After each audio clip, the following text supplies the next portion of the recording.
So it's from 2 Kings chapter 5, starting at verse 23.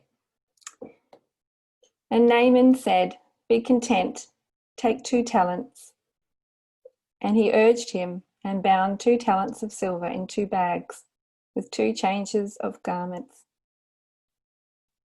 and laid them upon 2 of his servants, and they bare them before him. And when he came to the tower, he took them from their hand and bestowed them in the house, and he let the men go, and they departed." Amen. So round 1 is just your opportunity to share what thoughts and ideas and anything that came up from you from the presentation. So just going to work my way through the squares. June, I'll start with you.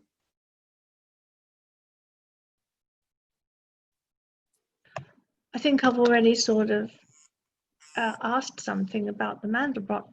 I love the pictures, but I was wondering if it's in space and or if it's part of our genetic makeup, especially when all the presentation on the Mandelbrot was talking about this and that, and when you interspersed it, I preferred it when you were just reading about the from the Word and from the Arcana Celestia and Divine Providence.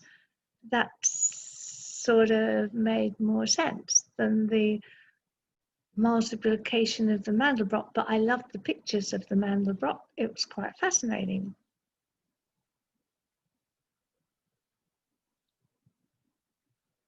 I think that's about all I have to say for the moment on it. Okay, thanks, June. Sharon. Hi, everybody. I really enjoyed the video, and it brought back around, I guess, 2000, 2001. I recall seeing some fractal art and being really fascinated by it, but I didn't hear anything about Mandelbrots. But watching the video, it brought back a recollection of when I was a small child, and I guess this would be my first concept of what unending is.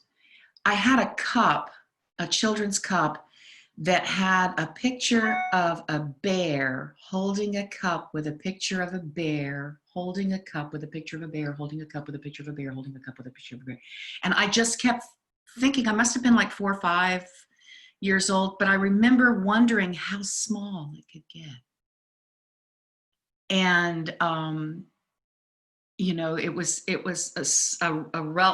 like a spiritual thing at that time, but it, you know, for me, it was a matter of, you know, this is the cup and how small can it go, and I can't see it, and does it, you know, it's like, when does it disappear, kind of thing. But and that's kind of what the whole Mandelbrot thing, you know, how we can't possibly fathom what eternity is, what forever means, but we do have these things that give us some, you know, inkling, and that's what that cup was to me. And so who knew that my great-grandmother gave me such a wonderful correspondence cup. So anyway, that's what popped out at me, and so thank you very much.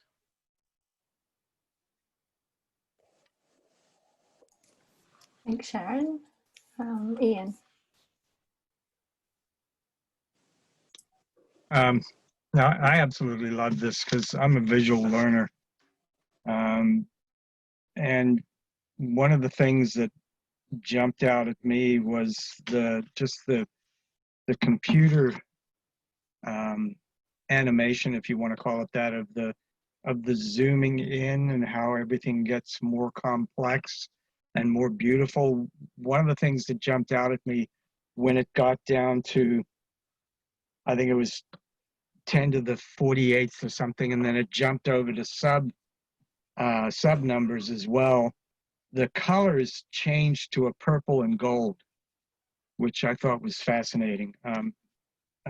But the other thing that jumped out was that you can take the number and you can send it the opposite direction out into the universe to determine the size of the universe. And you can just keep going on to infinity about that. And that brought up some photographs of, you know, crab nebulas and things like that. And that there was a similarity between the subatomic level structures and pictures and some of the galactic formations. And that just kind of, that was my wow factor. It just really put me in awe of how much there is in creation and how little of it we can really understand. And I love in the video, I love the reference to that one scientist had of the Mandelbrot drawings, that he called the thumbprint of God, which I thought was fascinating. So anyway, the other thing that jumped out to me too was in the presentation, there's a reference from Genesis 2:24 where it says we are asked to leave Father and Mother. And the reason we're asked to leave Father and Mother is because the Lord wants us to become a father or a mother. So we go from being a receptacle to being a giver, which I thought was pretty powerful. And that's which sort of leads into the whole, the conjunction and conjugal love, which you could go on for hours about, but that's what I got out of it.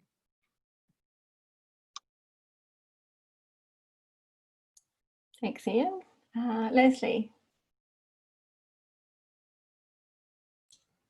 Hi, how is everybody? I'm having problems with my video. I don't know if it's because of my internet security. Can you all hear me?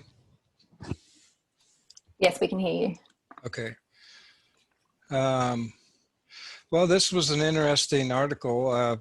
I've read the Mandelbrot set theory before, and it reminded me of one time I was reading about the Hubble spacecraft, and astronomers around the globe decided that they were always observing fixed points and observable phenomena.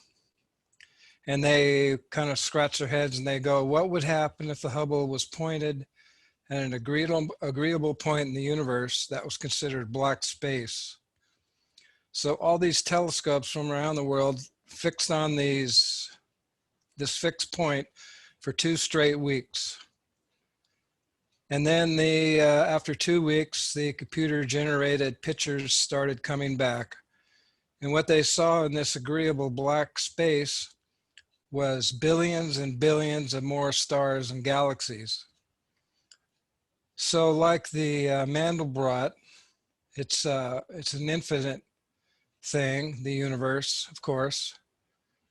But what really struck my mind in correspondence was that 97% of the universe is unobservable space and emptiness.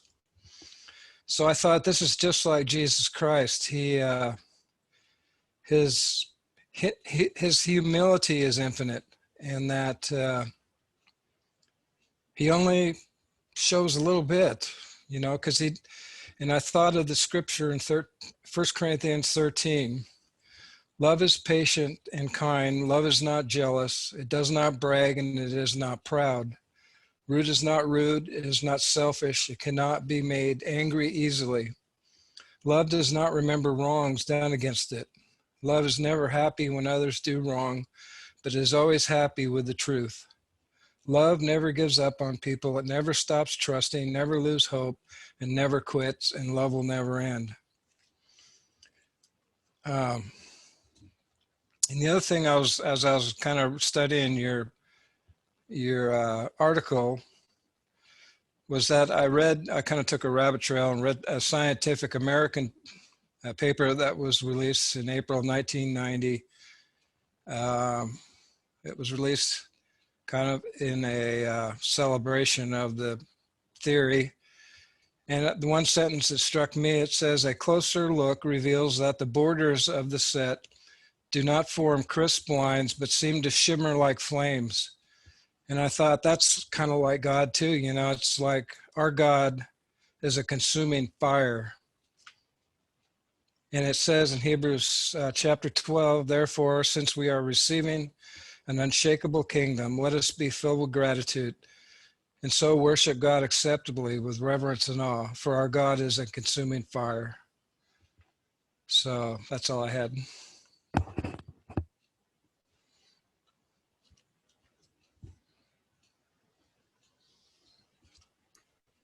Thanks, Leslie. Erica.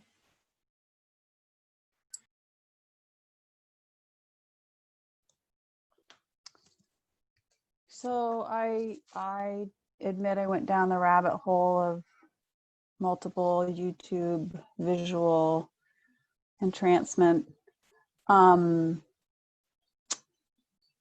a while, but what ended up, I was observing myself as I did it, and I noticed that it was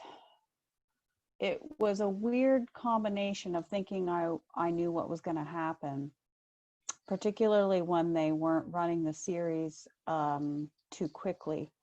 And so I would get used to something and expect it, and then it would be shifted, like before I could catch on, just as I was feeling comfortable and like I could predict how this was going to play out, it would be shifted again.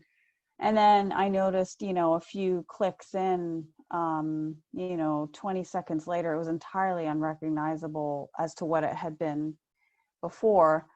And so it was weird. It was like it's sort of, I think it reflects my comfort with the infinite, in that I think that I know it. And in the small observation of spiritual work, I can see, I can name things and read about things that then seem to reflect back. But like that, I'm taken places that I just don't either want to go or expect to have to go, or are unrecognizable. And yeah, so there was sort of a pleasure pain. I couldn't, and observing it was, it reminded me just of the temporal quality of humanity, and that my focus on the literal and the temporal and the word only brings me momentary peace, and I latch on to it. But then when I can let go of that, I'm receiving so much more. And so it was an interesting exercise to have the visual, even the visual experience of it was showing me the internal experience of it. And even one last thing was that the number at the end that you read about the love, and someone just mentioned earlier qualities of love, and that itself was an observational tool. So when observing it, I wanted to understand it. So I spent about, I'm embarrassed to tell you, I'm not going to tell you, I guess, a lot of time trying to figure out what the heck a Mandelbrot is and being very annoyed mathematically. And I wasn't loving it. So that was, yeah, it was just an interesting thing to have read that number and think, okay, so part of love is having it be how it was. And what would it look like if I loved someone like a Mandelbrot? What would it look like if I could flow with them like those computer programs?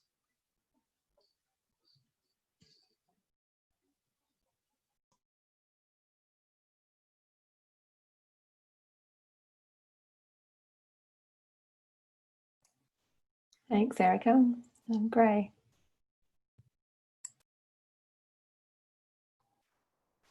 Well, the point of stability depends upon the instability around it, and the instability depends upon the stability around it, was the key point for me. And I think about the quote about God is what changes not. And pretty young, it was okay, if I want to know about the divine, I have to look at what changes and what doesn't change. That was sort of a big theme during my teens, to look at what really is stable. And it seemed like nothing was. But the Mandelbrot illustrates that black shape, which is what doesn't change when there's all that enormous generated activity. And then this winding up with the alternations of state and how essential the alternations of state are. And that's, of course, movement. And that happens around what changes not. And that existence can be seen, but not the nature of the thing. That was the divine providence number in 46. And there again, what Erica just said about the existence of the Mandelbrot series can be seen, but not the nature of the thing. Like, oh, where's that come from? And then there was a wonderful quote in there somewhere about the kind of natural mind that makes things that are distinct into a confused unit. And in a way, this experience of watching the generation of the Mandelbrot series there was watching distinctions being made very rapidly. And the idea of the confused unit, and then what Leslie said about looking into outer space, into the black hole where there's not supposed to be anything and there's billions more there.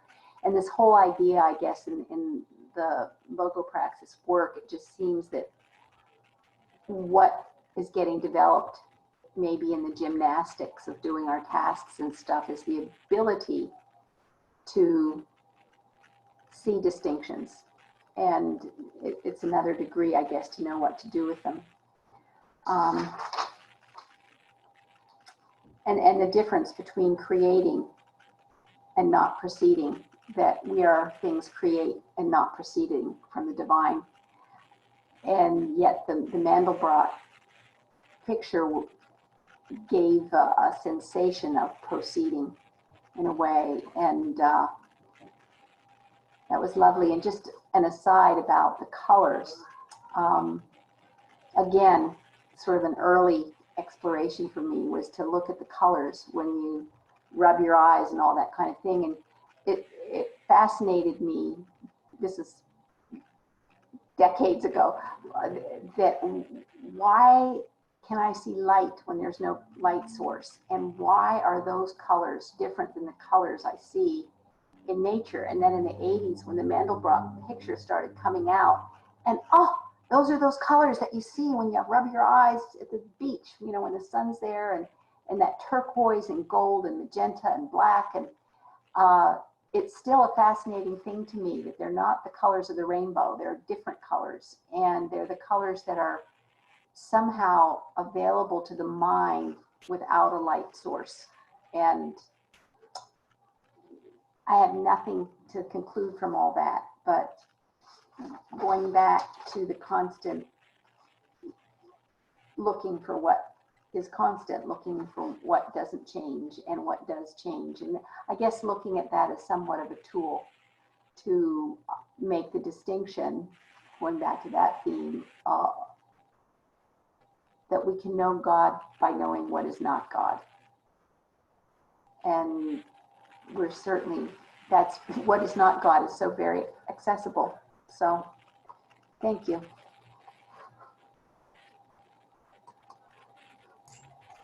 Thanks, Gray. David.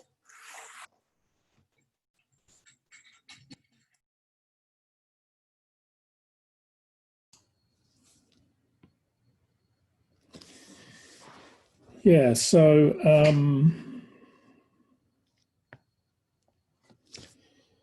just, yeah, some of the things that, some of the thoughts that occurred as I went through the video was reminders, so that we are finite beings placed in the midst of like unlimitedness, both so far as the micro and the macrocosm goes.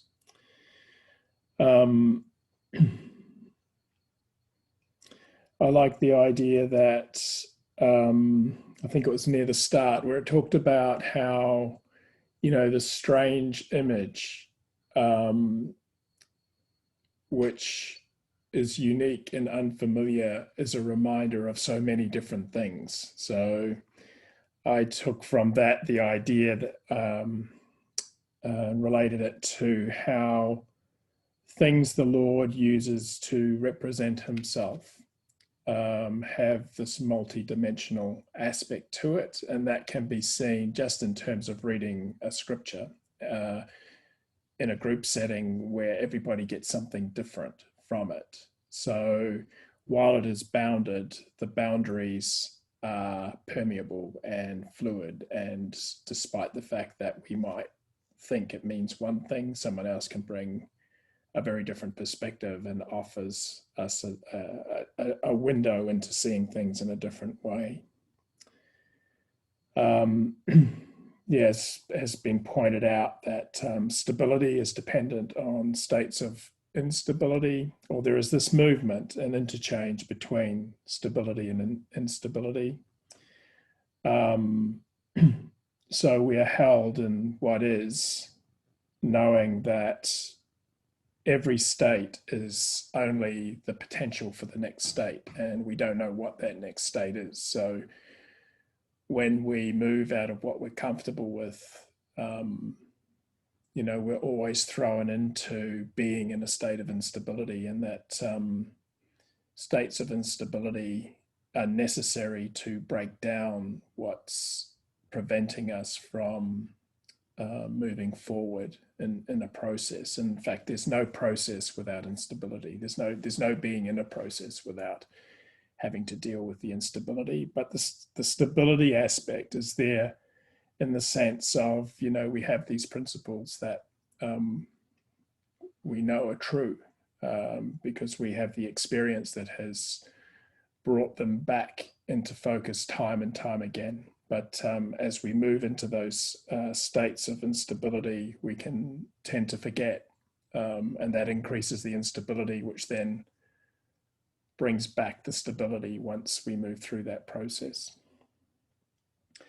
That there's this kind of dance between potential and manifestation, and it's tenuous.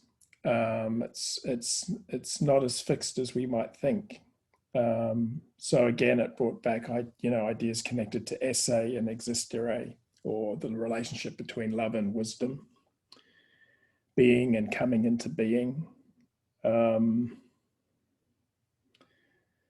That, you know, the mercy of the Lord is that we have finite imagery by which we can experience or have a perception of what is infinite and eternal, and that he holds that and maintains it. Again, also someone mentioned the leaving of father and mother to cling to the wife, or, you know, the process being one of being severed from what we have held and given our sense of self meaning, and being cut from that so that we can adjoin ourselves to what can move the process forward.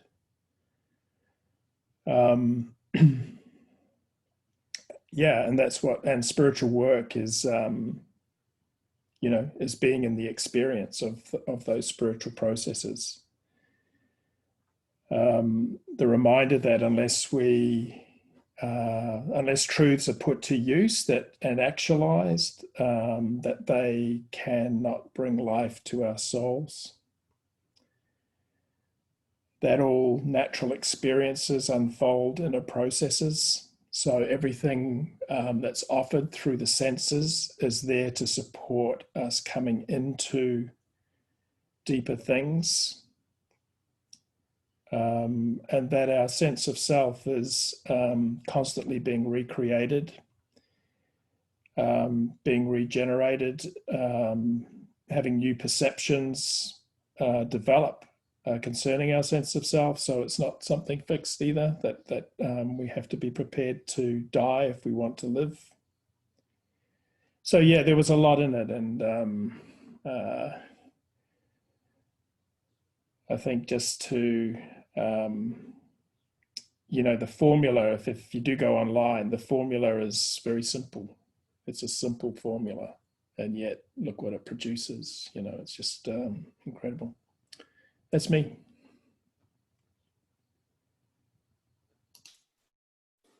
Thanks, David. Dawn.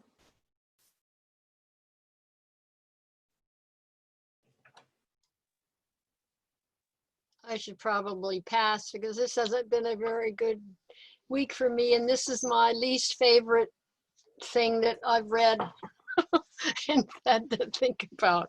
I'm just not somehow contemplating the finite and the infinite. I start saying, why is that word infinite? The difference between what's finite, and it seems like the word infinite should have some other wonderful prefix to it or something. Contemplating spiritual substance is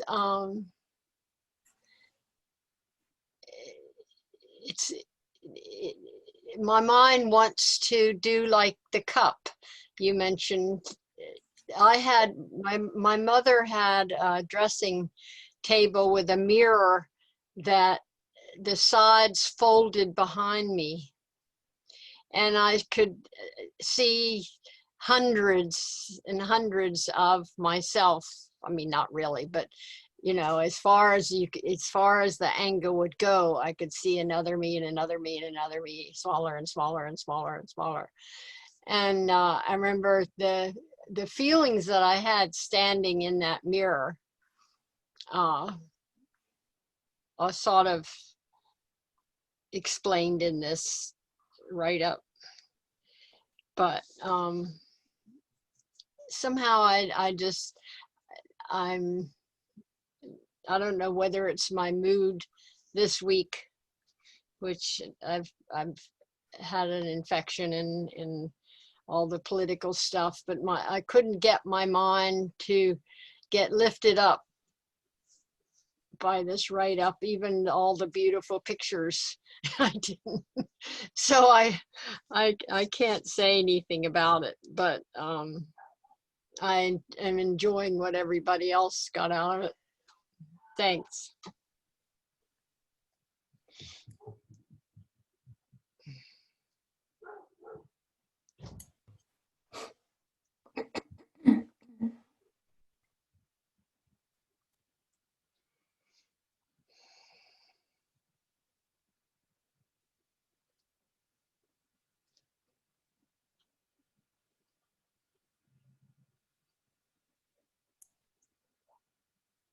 Nan, if you want to unmute.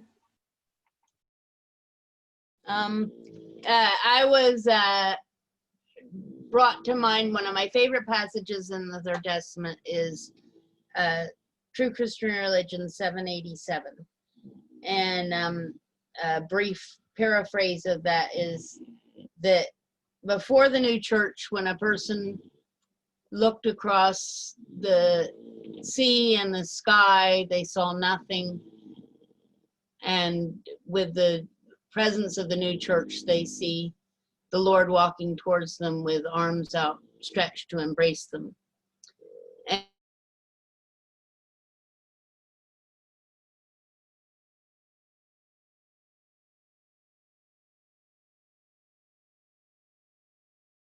conjugal love.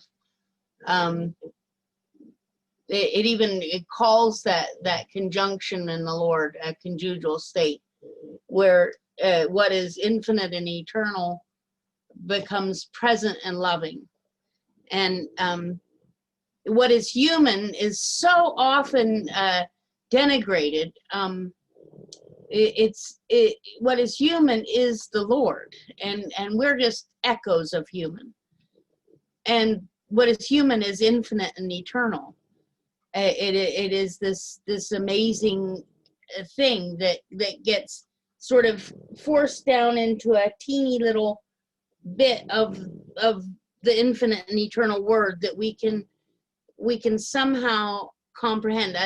I noticed the quote about the person who was talking about the Mandelbrot set was that it was a thunderbolt of the Lord, immediately trying to make graspable something that is not graspable.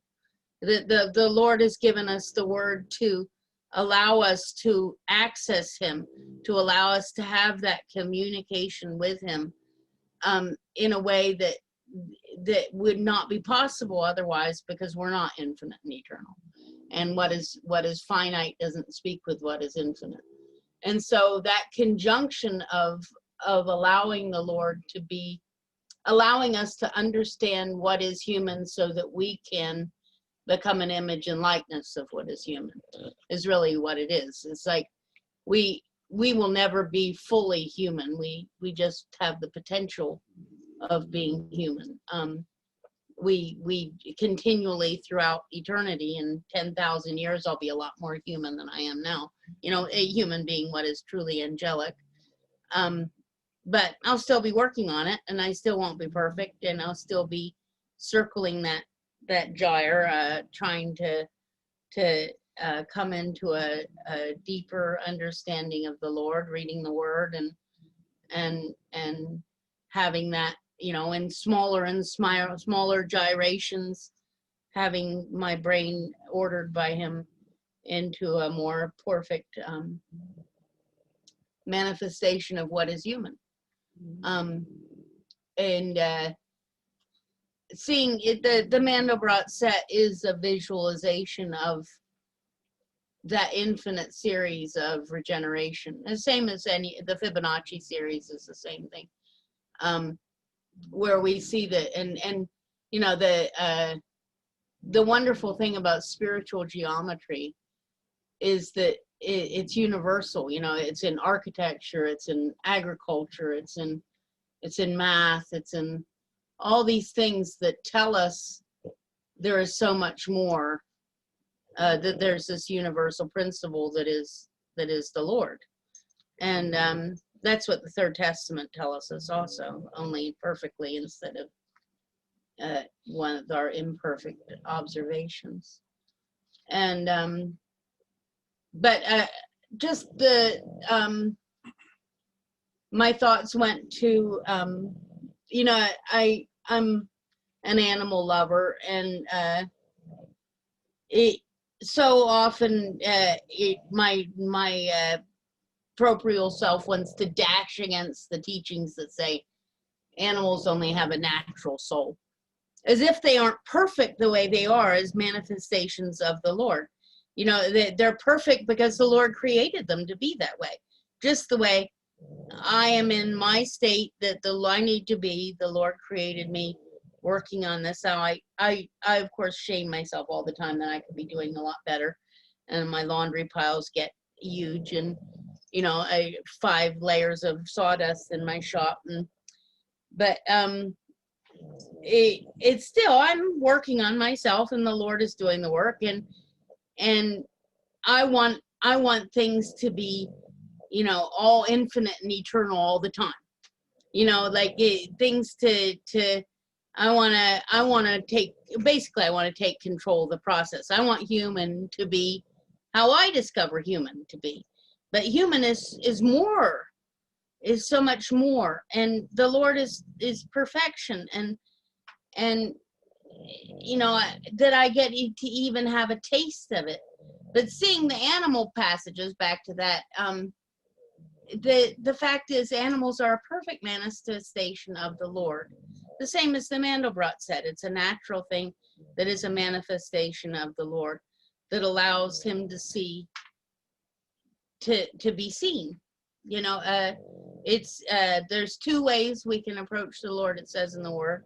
We can approach the Lord through the Word, and we can approach the Lord by seeing the Lord in nature, by the Lord lifting us up through the natural, so by basically taking the lens of the Word and seeing, it's still with the Word, but it's the lens of the Word, and now the Lord can appear in the cathedrals of the trees and the mountains, and we can know him there as well.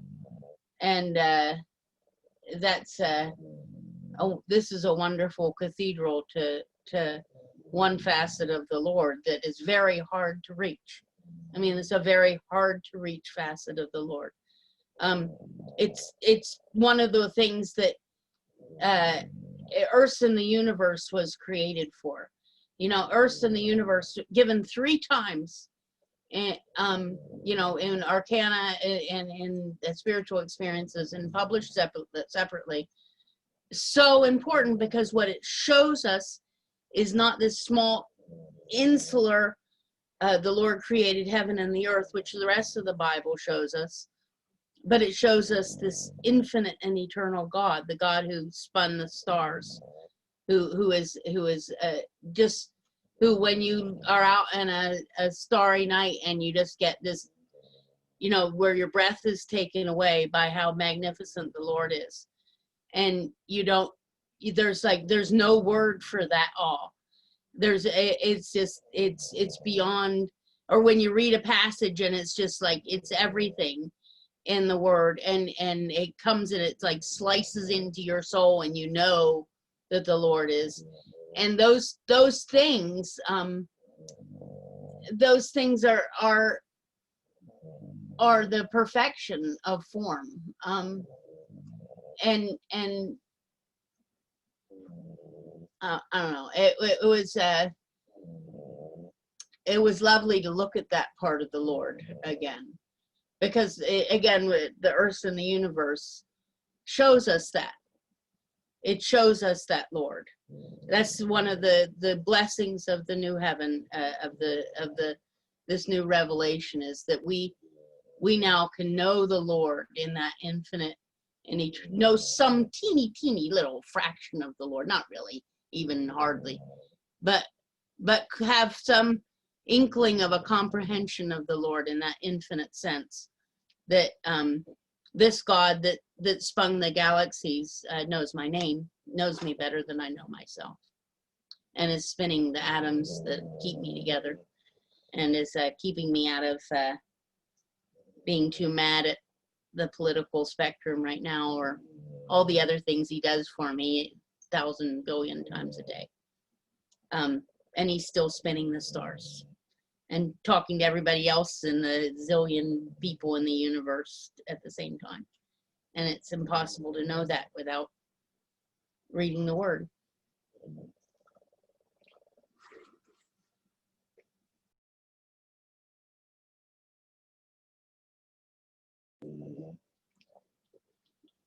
Yeah, I would say without the anchoring of the divine human, if we just had the Lord in nature only, or we had the Lord as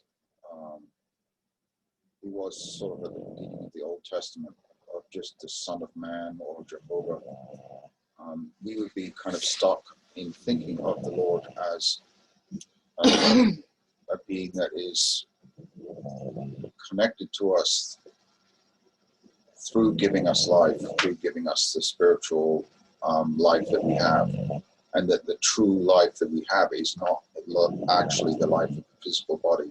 That's completely simply an exterior, because we need that exterior to start our spiritual experience, but we don't need it eternally, and that's why it's a temporary thing. But that connection is in our species, I think, only through the external, partly because we're a very external species, and I don't know how that would relate in other species throughout the universe. I do know that it might be very different and very foreign to us, that we would have a hard time thinking of it. And I think for me, especially of an experience I had of a near-death experience in 1990, where I had a lot of the similar questions, you know,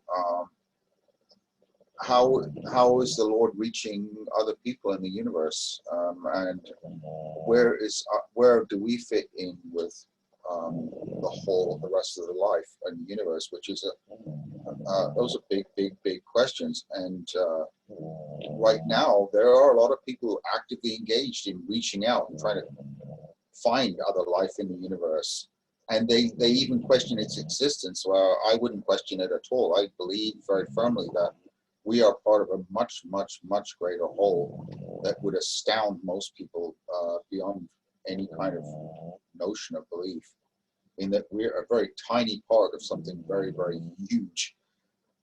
And the Mandelbrot set kind of gives you a notion of that idea of a continuous series of something that could go on virtually infinitely without end. And that infiniteness of the Lord is something you can't grasp. And in my experience, my near-death experience, I actually went to the Lord and I asked him, I said, well, where do we fit in with this? What's our role? You know, how many of us are there really? And in the experience, I was on an endless sort of wonderful beach. And the Lord just said, this is just a representation. Take a closer look. And I did. And each grain of sand was another solar system with another life form in it, with another way of looking at the Lord, with another eternity of people. And it just went and crushed my mind to nothing. And I was like, oh, because we are part of something so much bigger. Dropped out, but I don't know how to keep it in. And the Mandelbrot set is an interesting idea of looking at fractal mathematics and seeing the notion of a principle of how the divine works, and creates other realities as it goes out. There's spiritual realities, and then there's a descendance into the physical reality, and it is so powerful that it supports realities outside of what you think is itself in these different discrete degrees. And Swedenborg goes into some of that in the principles that are discussed, and how the Lord reaches, you know, creates the universe from the principle of his own nature of divine love, and then how that descends into a form of divine love, which is divine wisdom, and that those two principles then reach out. And I think of also of the Taoist thinking of the same thing, where the single force of the universe becomes two forces, which become three, which reach out and sort of turn into these infinite things which create nature.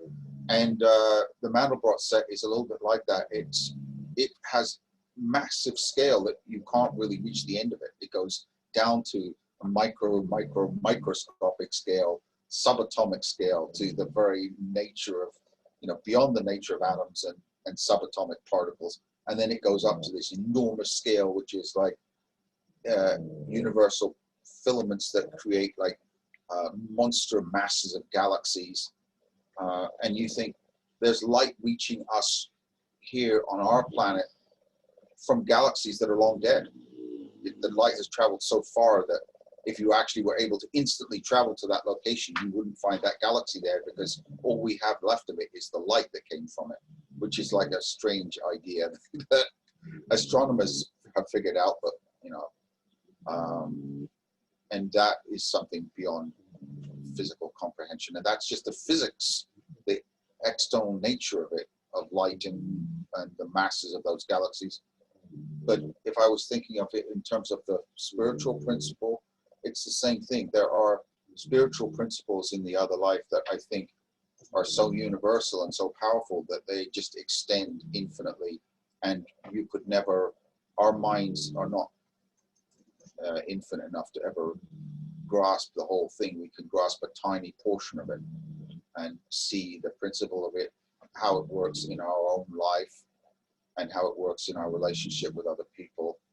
And that's where I would rather be, because it's a little bit more of a comfortable space for me, rather than trying to think of it in terms of the absolute universal of something. It's just like looking at this vast, vast landscape that is insanely hard to grasp. You can only grasp it through various principles. And I think that's how it's handed to us in the Word is, you know, even if you read something like the Sermon on the Mount, it's about principles of acting and being acted upon by other people. You know, how would it feel if you were the receiver of something good or bad? Or how would it feel if, you know, you had nothing and somebody just handed you a stone instead of something to eat? That kind of thing, where it becomes, those principles become something that you can grasp with your mind and say, okay, I know that that is connected with a principle of charity and love, or that is connected with a principle of falsity and evil. And the difference, so the contrast between the two then becomes important for our mind to see the reality of something. And that's why I guess there's some part of this that when I was looking at it reminded me of the past, where I got interested in the fractal dynamics of something. But at that point it was more the realization that mathematics does create a sort of an intellectual framework of how the universe might work, or how certain principles are engaging. But mathematicians may not be able to see the inner philosophical and religious principles from which those ideas actually come from. They rarely would reach up to that, but I suppose some of them might. And it's interesting, because I think a lot of the mathematical principles of the physical universe have their descendants from philosophical and religious and spiritual ideas that come from the other world, from the influx from the other world. That's my own feeling about that. Thanks, John. Thanks, John. Lynn and Judy, welcome. You're on mute at the moment. We keep dropping out no matter what we did, but hopefully we're back now. Okay. I looked at it more from what I could relate back to our process, rather than the actual Mandelbrot series as in itself. So what came to me working with it was that, on the right bit, to know the Lord, we have appearances in maths and science that give us an insight, but probably more importantly, we see or understand what he's like by doing the work of self-examination and repentance, by returning to the text and using it in life. This illuminates what is not of or from him, so he's seen through contrasts or opposites. To have charity is to act from love. It will only truly be charity, though, if it is a heavenly love, instilled by the Lord, or more explicitly, the Lord's love is flowing through, unhampered by loves of self and the world, because he has rendered them quiescent. And I had an incident during the week where I could actually see what I thought was a good love driving service that wasn't at all. For this to happen, shunning evils as sins against the Lord needs to occur and become part of life. And that quote from AC 10:143, section 3, when a man is of this character, there is divine worship in every work he does, for he then looks to the divine in everything. He venerates it and he loves it. Consequently, he worships it. That really struck home. The text provides the means to salvation.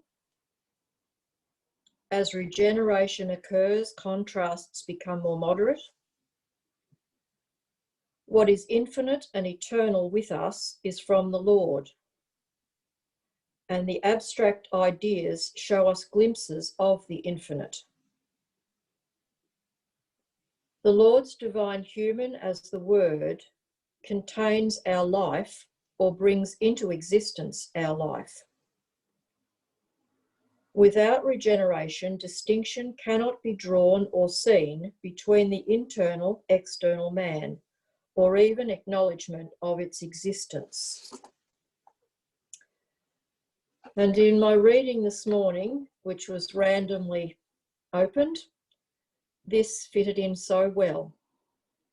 Serve with a loyal heart and a willing mind, for the Lord searches all hearts and understands all the intent of the thoughts. If you seek him, he will be found by you. And that was 1 Chronicles 28:9.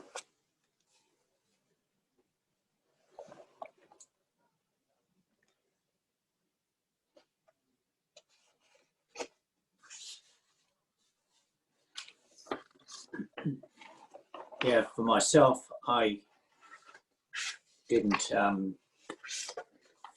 concentrate on the spirals and the Mandelbrot so much, but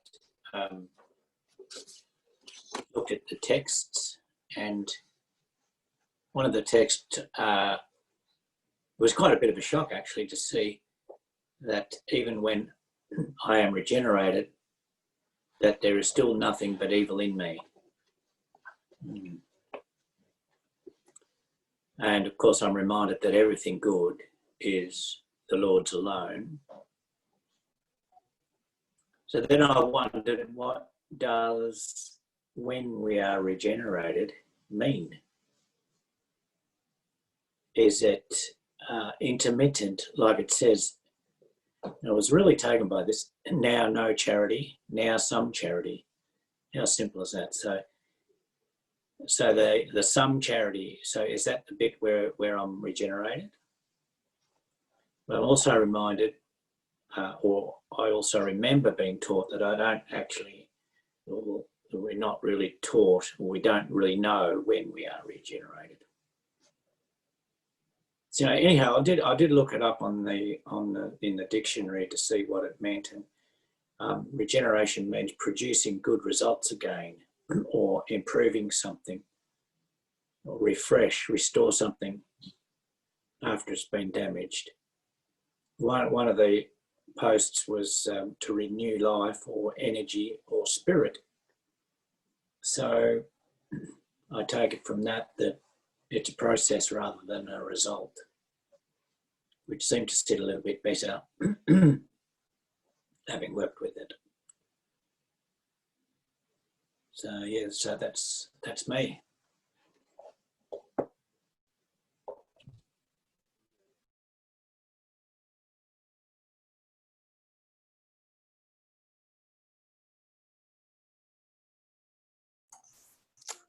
Thanks, Lynn. Thanks, Judy. I'll just read the next part of 2 Kings chapter 5.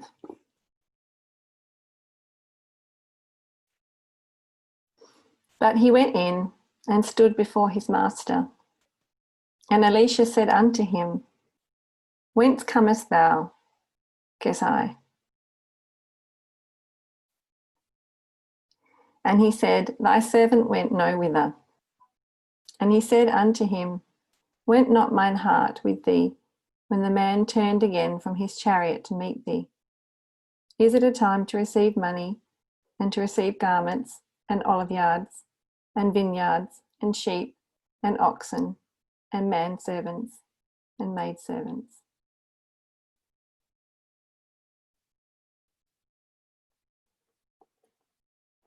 Amen. Round 2 is your opportunity to share what it was you heard in round 1. I won't call on you by name, so just speak when you have something to offer. I just wanted to respond to one of the last things said, that when I'm working on my lathe and I'm doing woodworking, there are 2 different ways I can respond to finding a nick in the wood.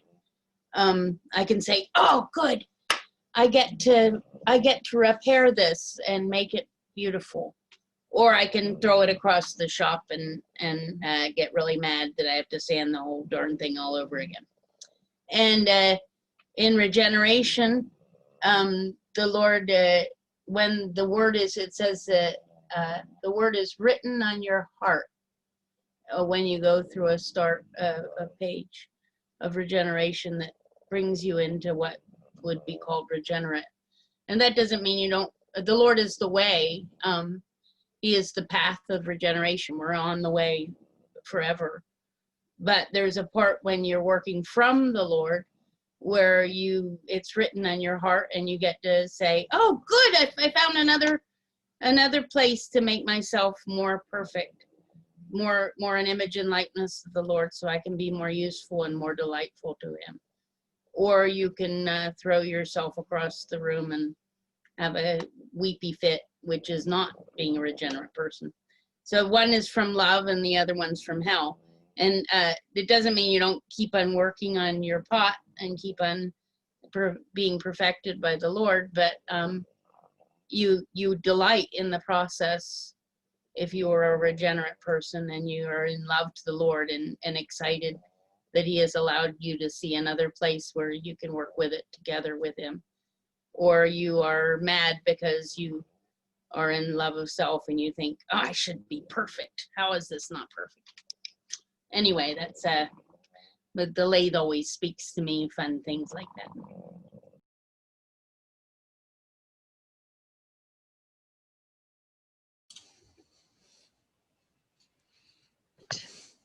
I heard something very interesting that Leslie said about the Hubble telescope and the black holes, because my brother and I had been researching a lot of stuff about the planets and the galaxies and that stars and planets, when they die, they get swallowed up by a black hole.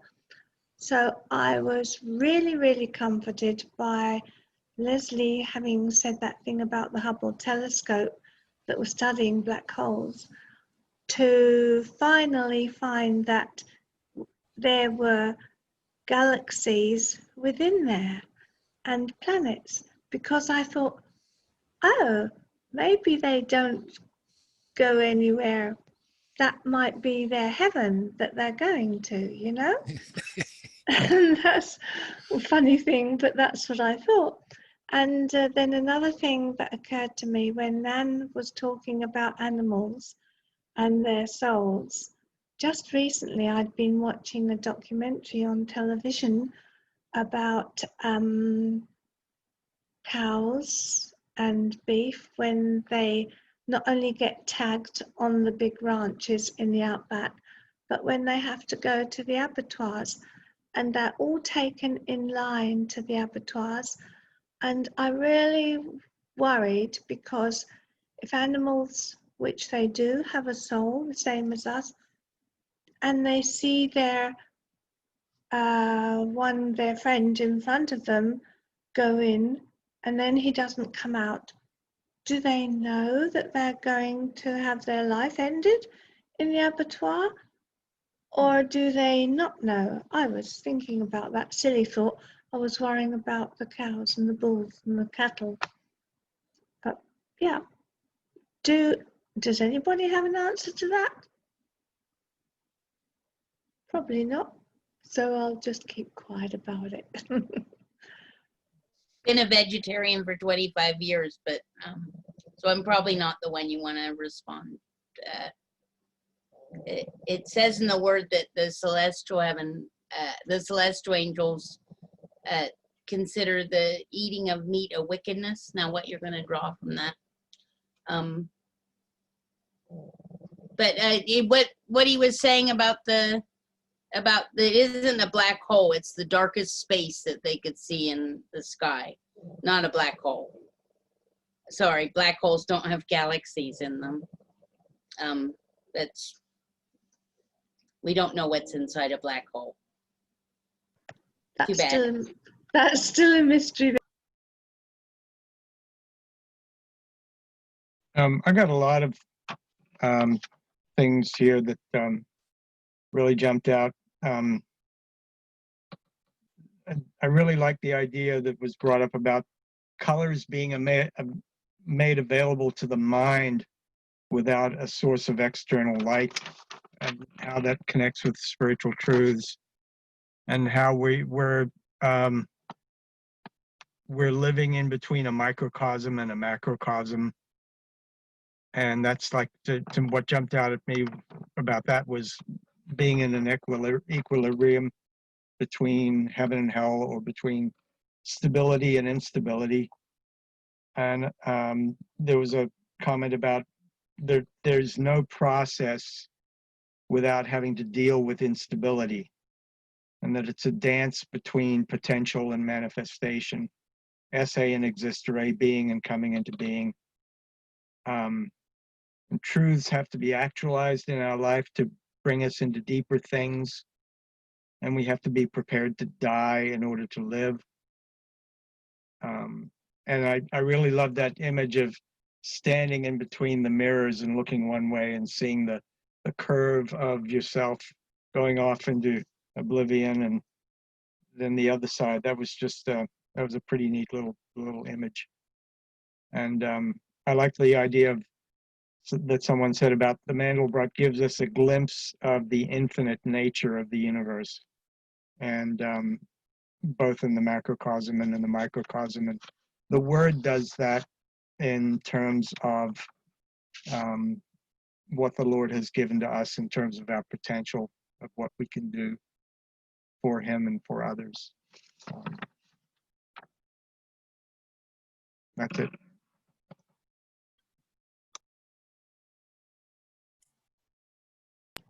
Another thing that struck me when we were talking about, or someone was talking about, you still see colours if you shut your eyes.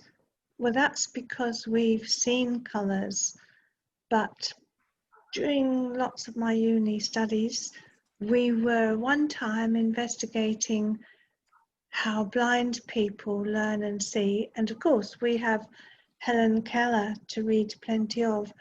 But if you ask a blind person to draw a red bus, they will draw a red bus, and they know how to colour in. And I was mostly intrigued because if they've been blind since birth, they still see all these things internally which God gives them. And that must be the spiritual within them, that they see all these things, even though they don't have earthly sight. So, which to me very much definitely confirms that there is a spiritual life and there is a heaven. And God is with all people within them. Leslie, did you have something you wanted to offer? You've put your hand up. I was just going to share that as far as regeneration, I grew up in a Protestant church, mainline. And then at 20, I left the church. At 27, I had a born-again experience in the charismatic movement, but like a lot of us, we fell away because the Protestant church was telling us, like Swedenborg says, that the big difference is that one, God took away our sins, or God bore our sins. And then at about 21 years ago, God started putting this book in front of my face called Heaven and Hell. And I fought him for weeks on it. And then when I picked it up, it started making sense. And I've been a kind of a student of his teachings and commentaries since. But regeneration is such, it just stunted my growth to be a Protestant. And, you know, we sang in church, white as snow, white as snow. My sins are forgiven, I'm white as snow. And I just assumed all I had to do was just throw out a simple repentance and I'd be changed. But no, it's much more deeper than that. And I'm glad God, you know, bent me towards Swedenborg.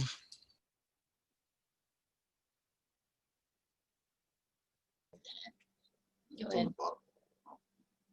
You're up, I'll George. raise my hand. It's over here. Over here. What was I going to say? The idea of seeing when you're blind. I was listening to this weird, I guess, interview on the radio of an ex-military person who got injured in Iraq or something like that, and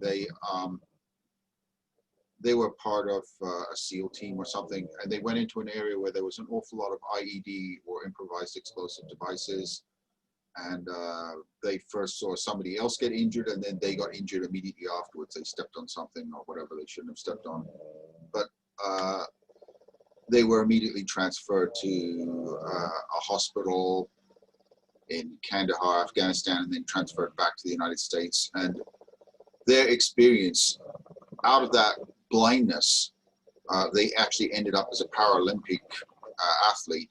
But in the meantime, this gentleman didn't know that he didn't actually know he was losing his sight. He could still see colors, and he thought he was still sighted, that his eyes were just injured or something. And the doctors eventually had to tell him, look, you're blind. Basically, you have no sight.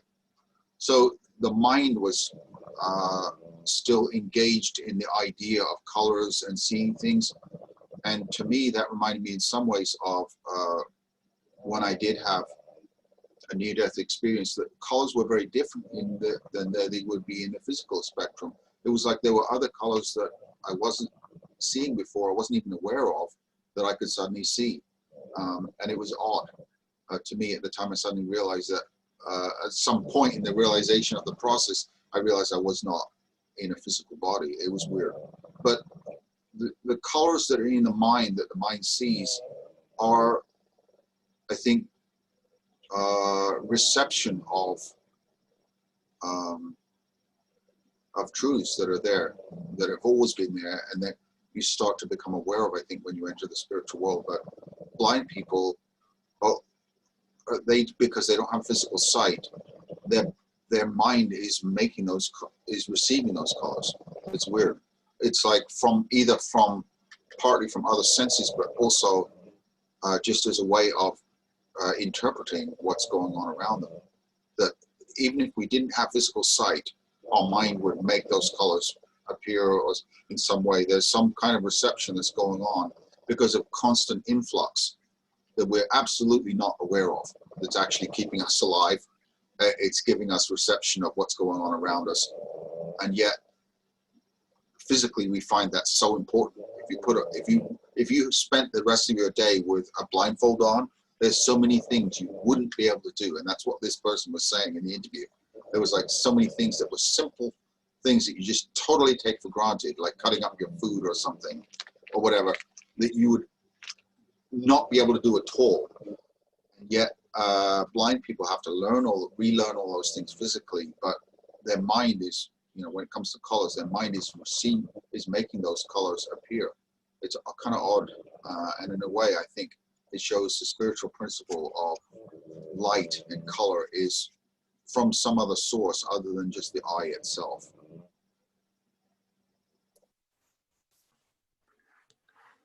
Yeah, I was going to say the same, John, that it demonstrates that the material world grounds what is spiritual. So the colours that we see are actually something that's flowing in from something higher. But the colours that we see in the physical world kind of ground that state. I'm just going to share what I heard in round 1. The Lord implants remnants of his infinite love in us very early in our life, in secret when we are unaware. The thumbprint of the word is in everything from the macrocosm to the unseen microcosm. I was taken with the idea of leaving the father and mother to become a father and mother, as a movement from being a simple receptor to knowing that we are more of a vessel that allows the Lord's influx to flow through us rather than just ending in us. What we have access to of the divine is only a very small part of it. I was also taken with the imagery of the shimmering flame of consuming fire. I don't have anything to say about that. That was an affectional response. Our experience of the world is never static, always changing, always astonishing, always surprising. We are always being asked to walk into familiar yet foreign and new yet old landscapes. The work is to see peace in the chaos.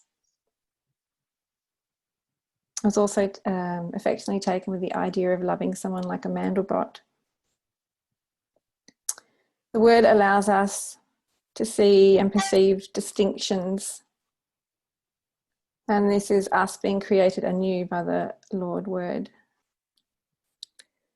The spiritual light source offers us colours beyond description, and really any true comparison to material colours. The literal text appears bounded by the spiritual sense. The literal text appears bounded, but the spiritual sense and aspects are the Lord himself, and therefore are unbounded and fluid, and have the ability to connect us to one another. There is no process without instability, and there is no process without not remembering. The stability is the truth of spiritual principles. There is a dance between esse and existere, between being and coming into being, between being a receptor and being a vessel. Spiritual work is about being in that process.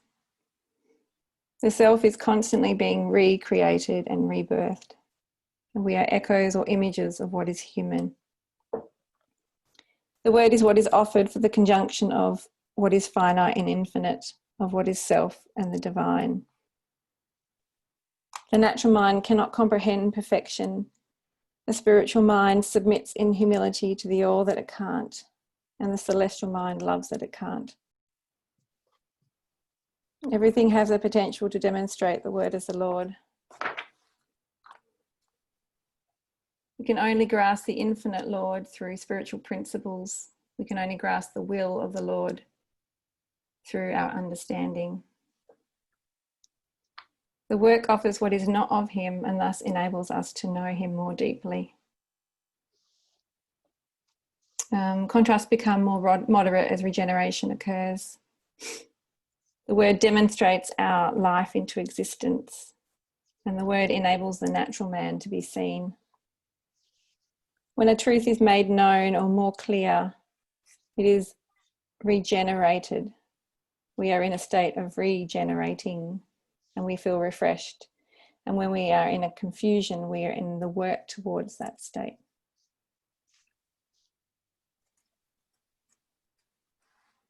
That's what I heard.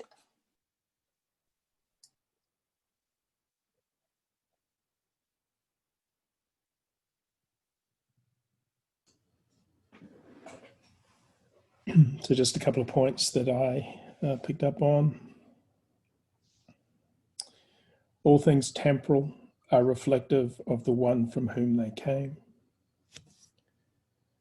The process takes us often where we don't want to go or where we wouldn't choose. And I was just reminded of the Lord's words to Peter. So that's in John 21, verse 18, which says, "Most assuredly I say to you, when you were younger, you girded yourself and walked where you wished.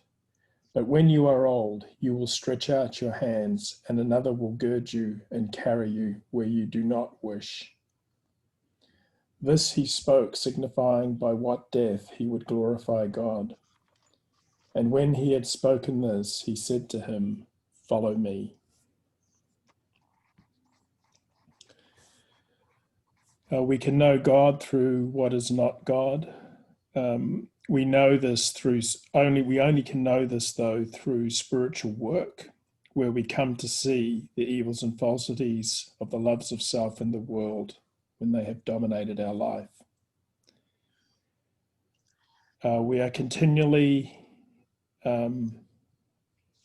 moving toward becoming human, and the word is given so that we can know what being human is, so that we might become an image of that.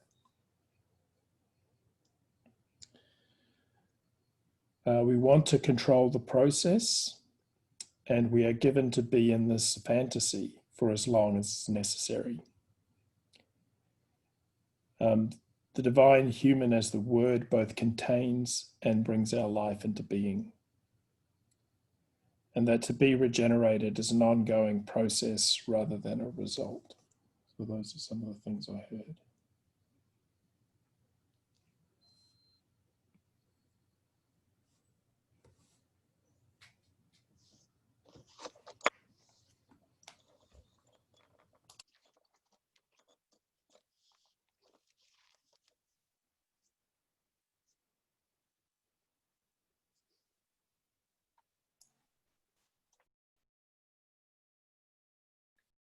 I'm just going to read the last part of the psalm, just to finish round 2. The leprosy, therefore, of Naaman shall cleave unto thee, and unto thy seed forever. And he went out from his presence a leper, as white as snow. Amen. Sorry, it wasn't a psalm, it was from Kings. Around 3. Yeah, it's just an opportunity to bring forward any other questions that are sitting for you, or comments. Always when I reach out that far into thoughts about the infinite and eternal Lord, I like to come back to there's a quote from the word that says, "The closer we are to the Lord, the wiser and happier we become." The Lord is merry, dancing in the flowers, joyful, loving, as well as being the stars, and I think both things are really important.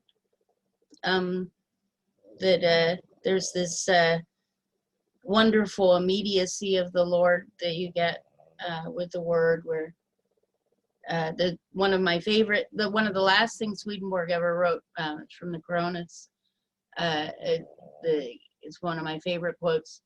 I have it in my workshop across my desk. What else is religion than walking with God? Just taking the Lord's hand and walking with him. And it's hard to think about like the Lord spinning the galaxies in this massive Mandelbrot set, and then coming back and this is the Lord that's gonna hold your hand in the dark, and dance with you in the flowers. So.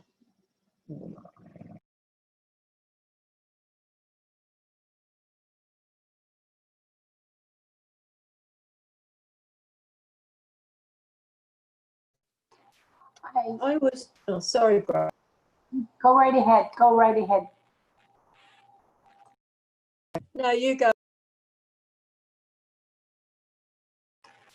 Well, I was wondering, Sarah, why you chose that story about Gehazi stealing the reward in relation to the Mandelbrot. Yes, and I didn't pronounce it right, even though I practiced it beforehand. Thank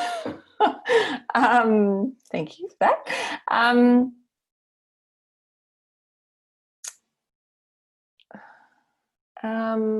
When I choose passages, I have a process that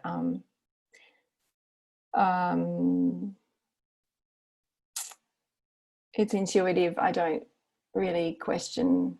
I just kind of go to it and open and kind of smell my way there. So quite often it's a surprise.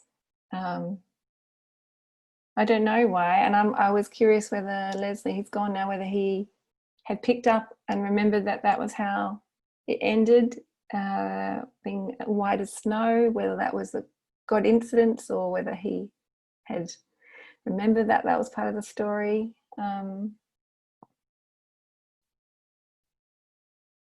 But it speaks to me of the acknowledgement that we are finite and always will be. So I don't know. Ask the Lord. I don't know why it was chosen. Leprosy reminds me of armadillos, and armadillos remind me of the Fibonacci series, and the Fibonacci series reminds me of the Mandelbrot set. So there you go. It seemed to just break itself up nicely for the rounds as well. So.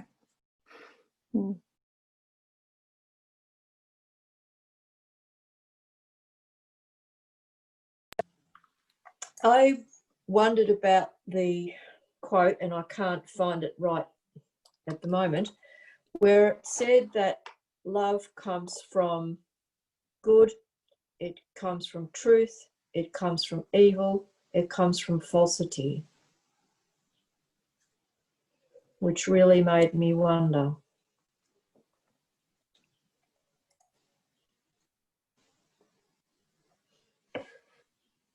Can you say that again, Judy?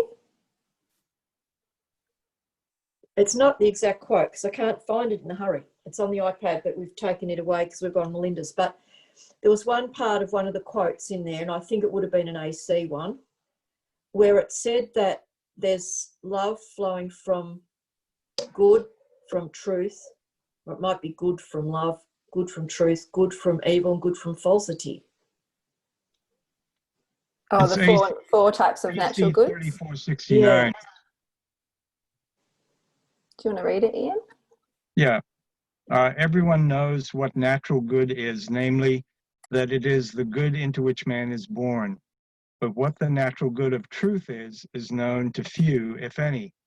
There are four kinds of natural good, that is, of the good that is born with man, namely, natural good from the love of good, natural good from the love of truth, and also natural good from the love of evil, and natural good from the love of falsity. For the good into which man is born, he derives from his parents, either father or mother. For all that which parents have contracted by frequent use and habit, or have become imbued with by actual life, until it has become so familiar to them that it appears as if natural, is transmitted to their children and becomes hereditary. That's 3469, section 3. What I got from that is that it's just going to church because, you know, everybody expects you to go to church. And it's a good thing to go to church. You know, you're obeying commandments, but a natural good from evil is doing it because you're doing it because it's oh, this is what I'm meant to be doing, and not because you love the Lord or the neighbor. It's because you're just in a natural, it's just a natural good. It's not from anything holy and pure. It's from, you know, keeping up with the Joneses, as it were. Well, it links back to, I can't remember who said it now, the work being about making distinctions and the word allowing us to see distinctions.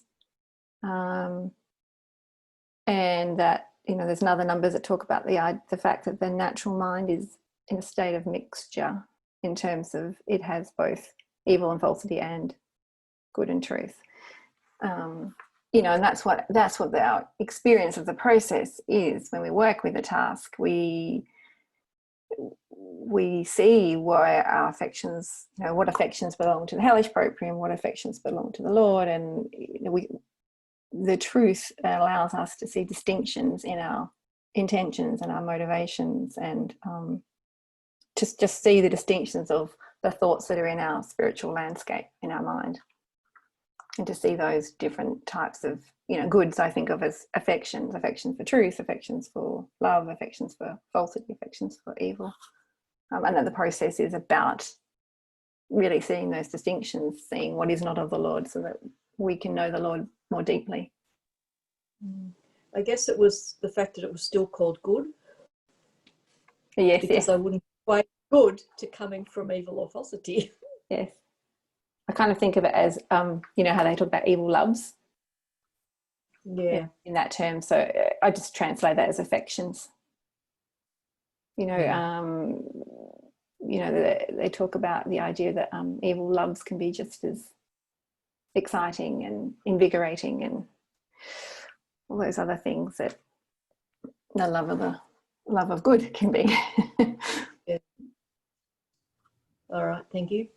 Yeah, so I think it's about what we call good as opposed to what is actually good. They can be two very different things. There's also something called mediate good, where it's like you give a child a candy in order to get them to do what's right. I know I used to fill my pockets with hard candies before Ellie went to church so that she'd sit through the service. And that's immediate good. You know, I want her to sit through the service because it's the right thing to do, but you give a little bit so that you will, and you want to do what is right because it's the right thing to do. But sometimes getting praise is pretty, you know, pretty important. It's like it motivates you to do it, and it's not confirmed evil, but sometimes it's from love of self and the world that you're doing good, and you're still doing good. There's a wonderful passage about the politician that's does good, but he's really an evil person, and he might be a better politician than one that is in love of the neighbor, but he's doing it from a selfish motive, so he's not really a nice person. So I don't like to confuse the two. There's mediate good, which is, you know, working yourself along because you're in the process of regeneration. And then there's the confirmed, this is from evil, that you really are doing it for an evil motive, but you're still doing what is good. You know, it's still nice for the person you're giving the new car to, even if you're doing it for praise and not for, you know, doing what's right.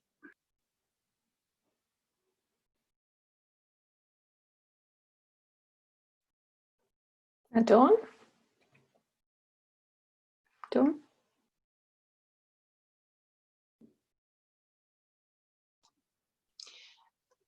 There's an unfortunate statement that says, before regeneration, every good that you do is evil. So I don't see that as I think it's just one of the statements in the word that is true, but it's in another sense it has to be looked at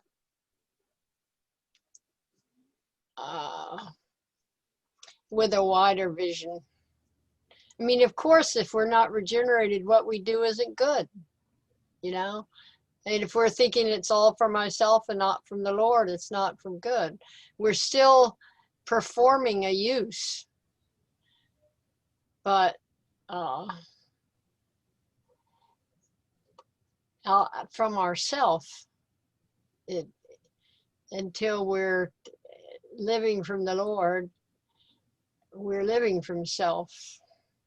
I just think it's like a spiral where you keep getting better all the time. You keep going up, but there's darkness mixed in there. That for eternity it is, you know. For eternity, we're fighting the love of self and our proprium. So that's sort of a dumb statement. If from eternity we're still fighting it, what's the point of saying until we're regenerated, it's not good? I got myself down a rabbit hole. Yeah, so it's always, Saying the word is dumb is the word you should back up and try that again. it's I think it's always contextual, you know, like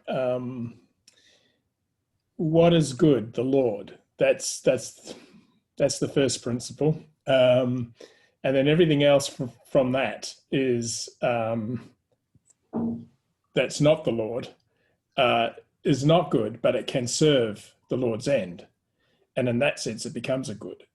So immediate good is one that is a step in the process, but the end is what matters, which is the Lord himself, which is good.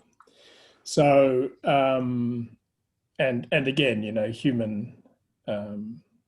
human condition is such that in and of itself, it cannot do good. It's, you know, all good is from the Lord, and that can be difficult for us to get a handle on, because we look at heaven as somewhere where good people go, but there are no good people, you know. That's just a simple fact. And so that idea that to become a better person is what it's about, that idea is immediate good, but it's not a truth in the sense that you know, what the human condition is in and of itself is what is not God, what is not good. And it's through the acknowledgement of that good becomes established in the life. So, you know, so there are these paradoxes involved. So it's not, the role is not to become a better person, and that gets you to heaven, because that's merit. And we know that just doesn't cut it, because that puts us against someone else who's not as good. So you're immediately drawing this comparison, and that's not how the Lord works.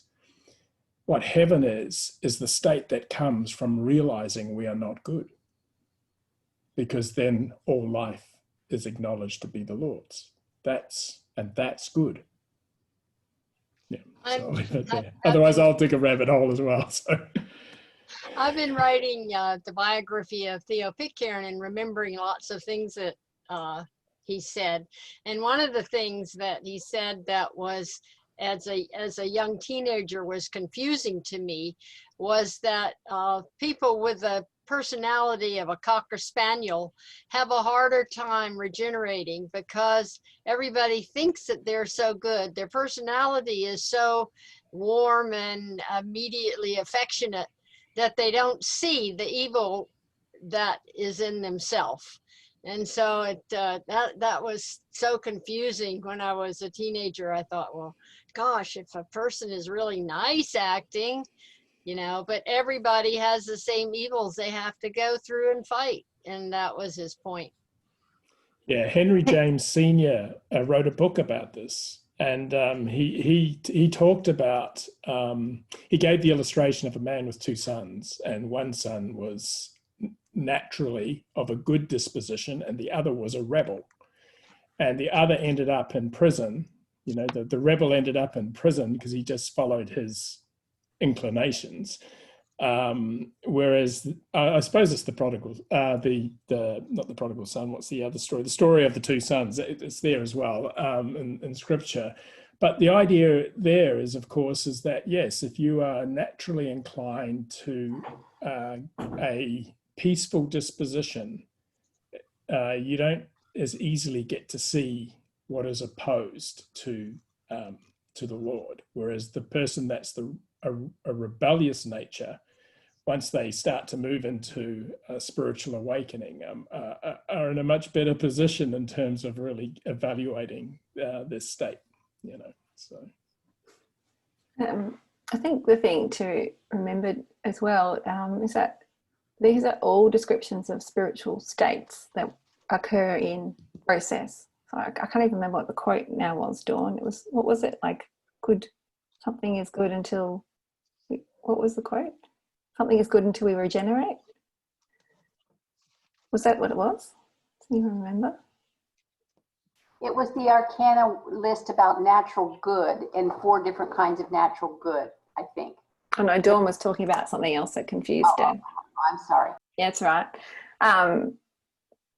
But like, the thing to remember is that they're spiritual states. So it's a description of a spiritual state that we would experience, just as profanation is, just as a delight in the Lord is, just as seeing that something is immediate good. You know, you only can see immediate good when you see that it's been immediate good. You can only see it in hindsight when you recognize it. And it's a state, you know, and then, you know, so the idea is that a truth is only a truth until we realize it's not a truth. And then we realize that it has falsities in it, and then we come deeper into that truth. I remember Julian Darkware saying to me that, you know, we think we know Paris really well until we visit it the next time, and then we can say, oh no, but now I really know Paris really well. Until you go the next time, and then you can say, well, now I know it even better. And it's just like that idea of coming more and more into the Lord and realizing, which you can only do if you could see more and more what is not present of the Lord as well. Something that came out of this work early on for me was this idea that we all come into the world wired differently, and this sort of hooks into the natural good idea, and it's not just disposition, and getting clear that it is the work that matters. It's not your starting point, and everybody has such a different starting point, and you can never judge another person because you don't know anything about their starting point, as well as everything else that you don't know anything about. But that I love falling back on that. Oh, right. I have no idea what this person has to fight, that some people have more natural good than others. And I had an aunt who was the top of a family of 10, and she was just very even dispositioned and lovely person, you know, and she was in her 90s or something and had a terrible sickness, and they put her on life support and all that kind of thing. And when she came out of it, she said that while she was there, that she had this experience of being a tiny bug. And she said, I've spent my whole life saying the Lord's Prayer, but my life didn't depend upon it when I was saying it. But when I was having this experience and being this little bug, I was saying the Lord's Prayer because I recognized that my life depended on the Lord. And it was so profound to me that this woman had lived decades and decades, and she'd always said, it's not my credit that things don't bother me that bother everybody else. So anyway, all of these different listening to this about how trying to be a better person, we're just sort of given the hand we're dealt, and it can't be, yeah, maybe I'll just leave it there, but it helps me in dealing with other people to use that truth as the template rather than my, what do you call it, my superiority knee jerk or my inferiority knee jerk, but just to go from, oh right, we're all coming from an unknown different starting point, and that we're not going to get better, but if there's internal work, then something different is coming into the world as we react to life. I'm not articulate tonight, sorry. That's not what I want to do.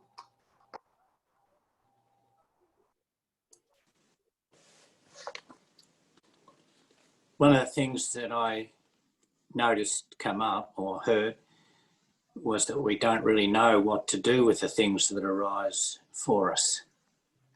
And that sort of resonated with me, because oftentimes I, going through these processes, you might have an insight, but then you sort of get stuck because you think, well, what am I going to do with that? So somebody brought that up earlier.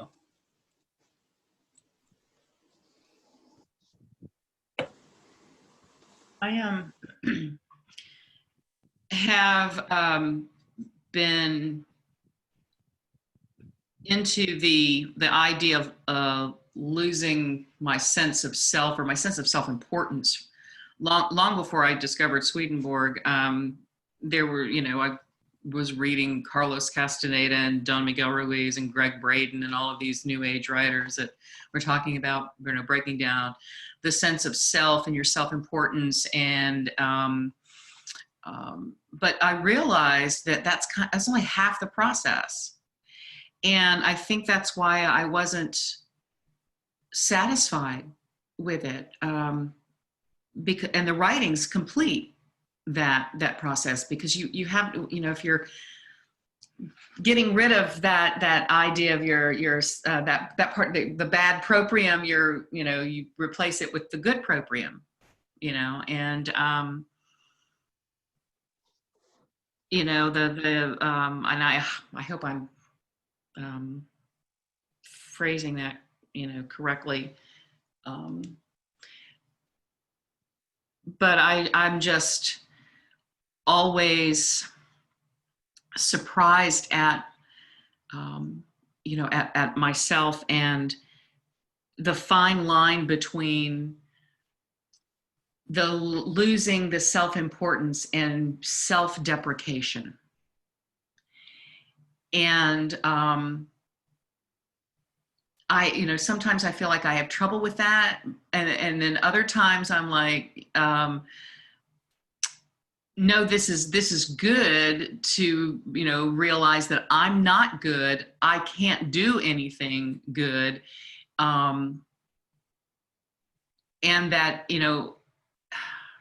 anything that I think that I'm doing that's good or charitable is a perception and not necessarily truth. So anyway, that's kind of what got tossed around in my head. But there's also, I formed you in your mother's womb and you are beautifully made, sort of thing. The Lord creates our new will, and it's part of Him, so it is what is beautiful. So real great to be down on the proprial part, but you're also a tool of the Lord to make the world a better place. Only caught the last bit of what you said, so maybe it wasn't appropriate, but that's what came to my head. Well, one of the things that during this COVID, one of the things that I've been doing for some friends, church friends of mine that are not new church friends, but in other denominations, is I've been editing their videos for their church services.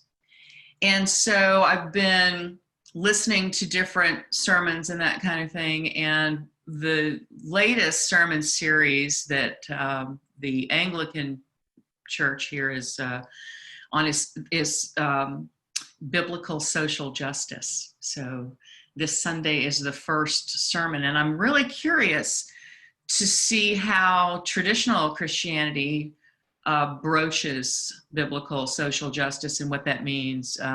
The topics in the outline that I was given were like defending the immigrant, defending the poor, and that kind of thing. So I'm really curious to see how. Where are you?